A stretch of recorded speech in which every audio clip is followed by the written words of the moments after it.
में एसजीएसटी विभाग की लगातार कार्रवाई के चलते यहां की पान मसाला कंपनियों ने यहां से अपना बोरिया बिस्तर बांध लिया है। आपको बता दें कि वो इस वक्त कानपुर को छोड़ करके अलग अलग जगह पर अपना व्यापार बसाते हुए नजर आ रहे हैं, जिसमें से हल्द्वानी, झारखंड और दिल्ली के आसपास सभी पान मसाला कंपनियां जाकर के अपने व्यापार का सेटअप लगा रही हैं। आपको बता दें, इसी को आज अखिलेश यादव ने प्रेस कॉन्फ्रेंस के द्वारा बताया है कि जिस तरीके से एसजीएसटी विभाग कार्रवाई कर रहा है, तो कहीं ना कहीं जो व्यापार है वो यहाँ से समेट रहा है। एक बड़ी बात है कि कानपुर से अगर मसाला कंपनियां चली जाएंगी तो बहुत बड़ा एक नुकसान भी कानपुर को हो सकता है। वहीं अखिलेश यादव का ये भी साफ तौर पर कहना है कि जो इन्वेस्टर समिति लगातार सरकार करवा रही है, उन इन्वेस्टर समिति का कोई भी फ़ायदा व्यापारियों को नहीं मिलता दिख रहा है। और बाहर का व्यापारी कैसे आएगा जब यहाँ से ही जितने व्यापारी हैं वो यहाँ से चले जाएंगे। आगरा में डायल 112 पुलिस का सराहनीय कार्य सामने आया है। मामला आपको बता दें, थाना सिकंदर क्षेत्र का है, जहां पर गृह कलेश के चलते एक युवक ने आत्महत्या करने का प्रयास किया। वहीं युवक की पत्नी ने डायल 112 पुलिस को फोन किया। तत्काल मौके पर पहुंची डायल 112 पुलिस कर्मियों ने बड़ी मशक्कत के साथ में घर के अंदर कमरे का दरवाजा तोड़ा और फांसी पे लटके युवक को झूले से नीचे उतारा और उसको अपनी ही गाड़ी से तत्काल अस्पताल में भर्ती कराया, जिससे युवक की जान बच गई। वहीं घर वालों ने, उसकी पत्नी ने आगरा पुलिस का आभार व्यक्त किया है और पुलिस का पत्नी का साफ तौर से कहना है कि अगर डायल 112 घर के अंदर नहीं आती तो उस युवक के साथ कुछ भी हो सकता था। बस्ती में लगातार एक के बाद एक पुलिस विभाग की कार्रवाई आप देखने को मिली। आपको बता दें कि मामला परशुरामपुर थाना क्षेत्र का है, जहां पे एक व्यक्ति ने बताया कि उनके घर से लगभग 20 लाख के आसपास की चोरी हुई, जिसमें कुछ नगद और जेवरात मिला के जिसकी रकम 20 लाख के आसपास बताई जा रही थी। वहीं बस्ती पुलिस द्वारा एक टीम बनाई गई। टीम बनाने के बाद उस अभियुक्त को गिरफ्तार किया गया। फिलहाल वो जो लखीमपुर खीरी का वो व्यक्ति बताया जा रहा है। गिरफ्तार करने के बाद पुलिस जो है उसके ऊपर विधिक कार्रवाई कर उसे न्यायालय भेज दिया गया। फिलहाल वहीं अगर बात की जाए बस्ती की पुलिस और बस्ती की सहयोग पुलिस द्वारा जो है गौ तस्करों के बीच में मुठभेड़ हुई। मुठभेड़ में जिस तरह से गौ तस्करों ने जो है पुलिस विभाग के ऊपर फायरिंग की, तो वहीं जवाबी फायरिंग में जो है पुलिस को भी फायर करना पड़ा। पुलिस द्वारा फायरिंग करने के बाद उन जो दोनों जो गौ तस्कर के जो तीनों अभियुक्त उनको गिरफ्तार कर लिया गया। गिरफ्तार करके विधिक कार्रवाई के जेल भेज दिया गया। जनपद में चोरी और जो इस तरह की चोरियों को अंजाम दे रहे हैं लोग, उनके विरुद्ध लगातार हम लोग अभियान चला के कार्रवाई कर रहे हैं। और इसी अभियान के क्रम में हम लोगों को एक सफलता मिली है, जिसमें कि एक व्यक्ति जिसका लंबा चौड़ा आपराधिक इतिहास था, 21 मुकदमे उस पर दर्ज थे, उसको हम लोगों ने गिरफ्तार किया है। और उसके पास से हम लोगों को चोरी की मोटरसाइकिल बरामद हुई है, जो कि थाना कोतवाली क्षेत्र से चोरी हुई थी। इसके अलावा एक अवैध असलहा, एक जिंदा कारतूस और 2 मोबाइल जो कि चोरी किए हुए हैं, वो हम लोगों को उसके पास से बरामद हुए हैं। इस व्यक्ति को हम लोग आपराधिक माफिया की सूची में भी रखने का प्रयास करेंगे और इंश्योर करेंगे कि आगे जो है इसके सजा हो और भी जो नियमानुसार कार्रवाई इसके विरुद्ध हो सकती है उसको हम लोग कराना सुनिश्चित करेंगे। वहीं अगर बात की जाए कलवारी थाना क्षेत्र में एक अंतर्राष्ट्रीय चोर को बस्ती पुलिस ने गिरफ्तार किया, जिसके पास से 315 बोल की एक पिस्टल और एक जिंदा कारतूस और एक मोटरसाइकिल उसके पास से बरामद कर लिया गया। लेकिन अगर बात की जाए तो उस व्यक्ति के ऊपर लगातार 1 दर्जन से अधिक के मुकदमे भी उसके ऊपर पंजीकृत है।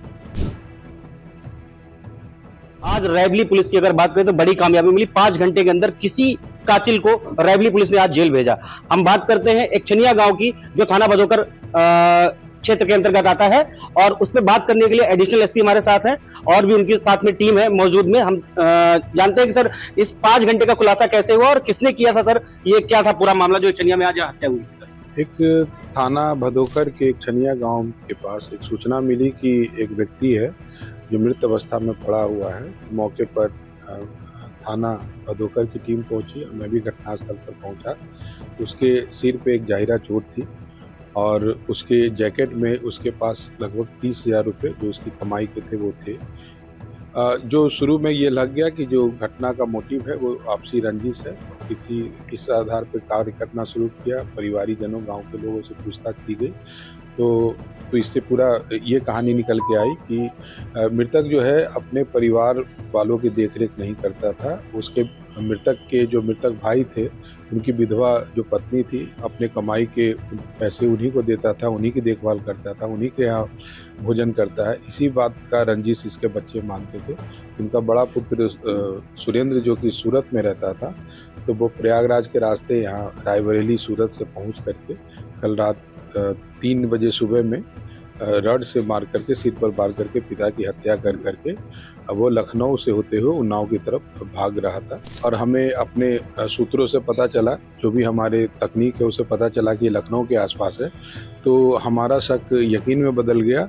और ये कुछ दिनों पूर्व अपने एक जानने वाले को गांव में ही कहा था, एक संभ्रांत व्यक्ति को, कि मैं इनसे परेशान हो गया हूँ, इनको निपटा दूंगा। जैसा आपने देखा कि एडिशनल एसपी संजीव सिन्हा और उनकी एसओजी की टीम, सर्विलांस की टीम और थाना भदोकर की टीम खुद जो है आज जो घटना का प्रेस कॉन्फ्रेंस हुआ उसमें मौजूद रहे और उन्होंने बताया कि बेटे ने ही, अपने सगे बेटे ने ही अपने बाप से परेशान होकर के इसकी जो है कत्ल कर दिया।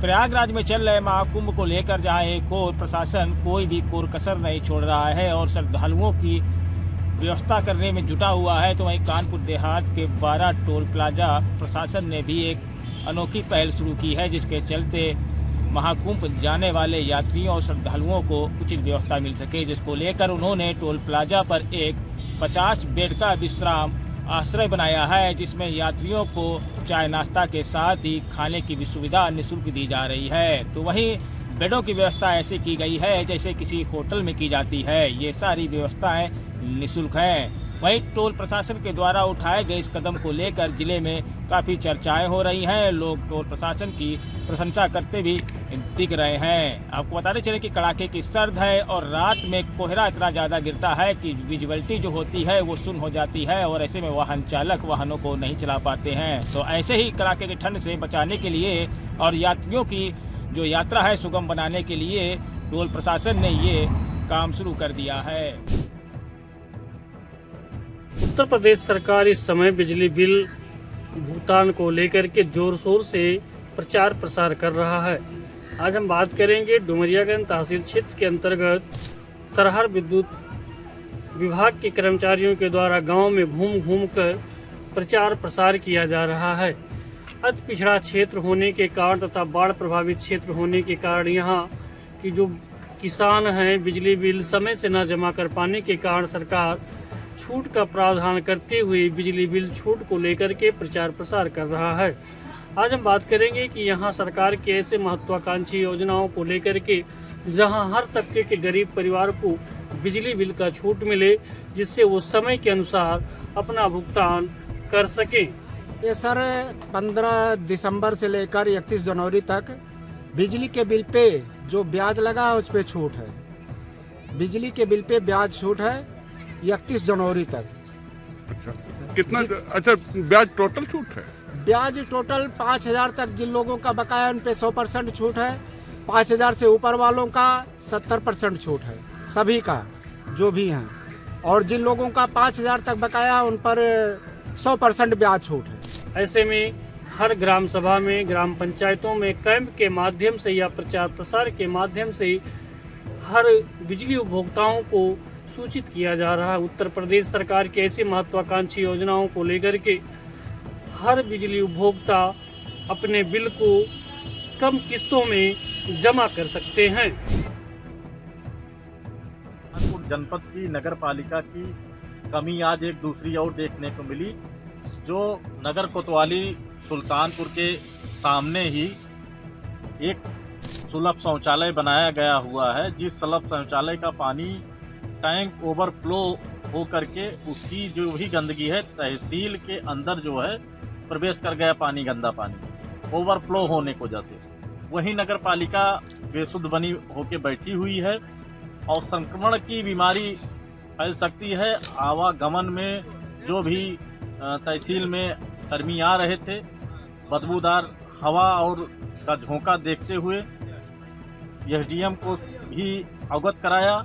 एसडीएम साहब देखिए इस पर क्या कार्रवाई करते हैं, लेकिन नगर पालिका हर जगह चर्चा में बनी रहती है। सुल्तानपुर देखिए इस पर क्या कार्रवाई होती है। जो टैंक इनका ओवरफ्लो हो रहा है उसको कब बंद करवाते हैं, ये तो सोचनीय विषय है। आगे देखिए इस पर क्या कार्रवाई होती है। उचौलिया थाना क्षेत्र के किरियारी गांव के समीप शारदा नहर में एक अज्ञात शव मिलने से हड़कंप मच गया। इसकी सूचना स्थानीय लोगों ने उचौलिया थाना प्रभारी को दी। सूचना मिलते ही मौके पर पहुंची पुलिस ने शव को बाहर निकाला और शव को कब्जे में लेकर पोस्टमार्टम के लिए जिला मुख्यालय भेज दिया है। मृतक युवक की शिनाख्त नहीं हो पाई है, वो कहाँ का रहने वाला है, पुलिस लगातार शिनाख्त में जुटी हुई है। तो 9 बजे 9 रिपोर्टर में आज के लिए बस इतना ही। कल फिर होगी मुलाकात 9 बजे 9 बड़ी खबरों के साथ। तब तक के लिए हमें दीजिए इजाजत। नमस्कार।